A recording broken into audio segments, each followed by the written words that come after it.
for Louise, everyone, your host this evening. I'm in town, I'm visiting. I've been traveling a lot lately. You can tell I've been traveling a lot because I cannot stop talking about it.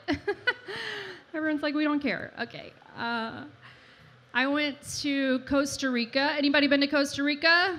No? Okay, well, it's muy white. Costa Rica, very white. My people have gentrified that shit. There was a woman, as soon as I got the airplane, literally first thing I hear is a lady say, "How do you say yes in Spanish?" I was like, on the one hand, I'm glad she didn't say, "How do you say no in Spanish?" Because that's no. But on the other hand, it's like, really? Like you never watched Sesame Street? Okay, you never dated one Latino dude? You haven't seen Napoleon Dynamite? Like nothing has happened in your life? So she asked the lady, "How do you say yes in Spanish?" And the woman goes, "We just say yes now." Here's your Bud Light, you stupid fucking idiot. When I was in Central America, they said I couldn't, because I was doing jokes there, I was doing comedy. They said I wasn't allowed to cuss, I wasn't allowed to talk about politics or religion. So I just stood silently on stage for 3 weeks. But I get the religion thing. Religion sticks with you, and Central America is a very religious place. I grew up in the South, so the South, it's very religious. Even in this last election, like it sticks with you. I asked myself, who would Jesus vote for, you know? And the answer is no one. He can't. He's not an American. Common misconception within the Republican Party. But yeah, I went through a pretty solid Jesus phase when I was 15, which I think we can agree is the worst of all the phases that you can go through. I was afraid so I started going to church because I thought I was a lesbian. And I thought I was a lesbian because I played competitive softball for 10 years of my life. And I like to wear sports bras, and I love to fix stuff, and I loved eating pussy. Well, maybe. Okay. I love this country. It's a great country. I love it so much that one time, a few years ago, I walked across America. Okay, people, I did it. I walked across America.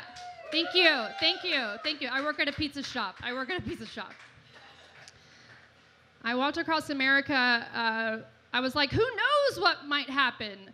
Nothing happened. Okay, I'm back in New York, back working at the pizza shop. Same place I worked before I left. Some people did notice. They were like, "Hey, you were gone for a little bit." And I'm like, I did. I walked across America. And they're like, "No, I said, is my food ready?" And then I'm like, "Yeah, it is. Here you go." I'm sorry. I walked across America. I started in Delaware. I went to California. It took me 9 months. Yeah. So it was kind of like having a kid, except for like I wanted it, and I planned it. And it didn't disappoint me in the end. So it was really nothing like having a child. But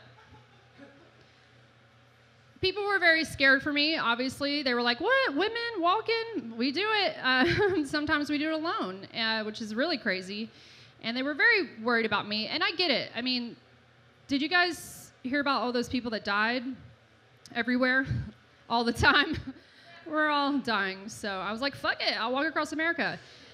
I did a lot of different stuff. I did use social media. I did couch surfing. I did a thing called warm showers. I don't know if you guys heard of that. Kind of sounds like an elderly dating site. Warm shower. Like, I don't know if I'll be able to get it up, but I can promise you a warm shower at the end of the night, sweetheart. But people were, nervous for me. And so this is a story I like to tell about being scared on the walk. Okay, I'm in Tennessee, and someone reaches out to me and they're like, "Hey, we have a place you can stay and a plane you can jump out of." And I'm like, "Yes, please, I will do that."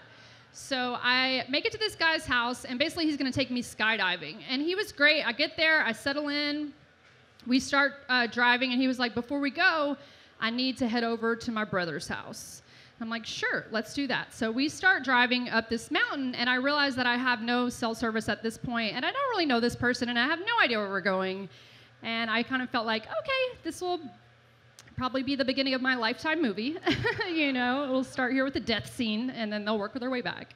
Why was she there? Oh, comedy, okay. So we make it to the top of this hill, and there's a big abandoned barn. And his brother is sitting in a lawn chair looking out into nothing.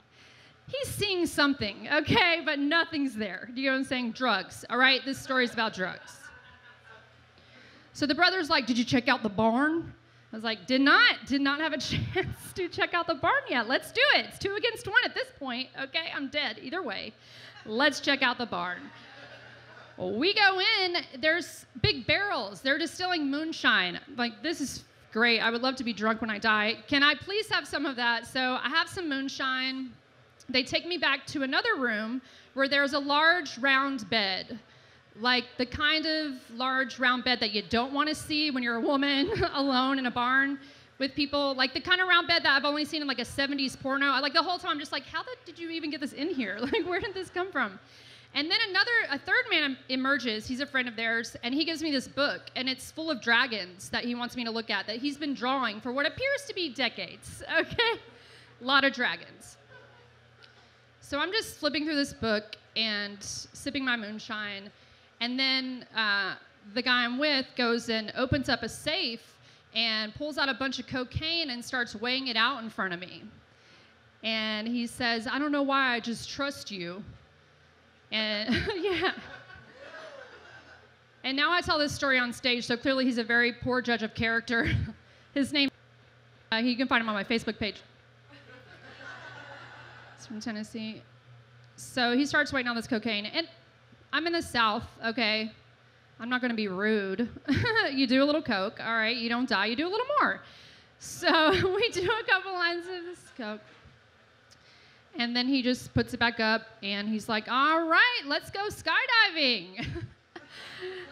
And then I just get in the car with him, and I kind of jokingly ask while we're going there, you're not the guy who flies the plane, are you? And he says, no, I pack the parachutes. Yeah. And then I just jumped like 15,000 feet out of an airplane after that. So when people ask, were you scared? It's like, yes, but nothing a little cocaine couldn't fix. You know what I mean? Thanks, guys. I'm Jessica Watkins.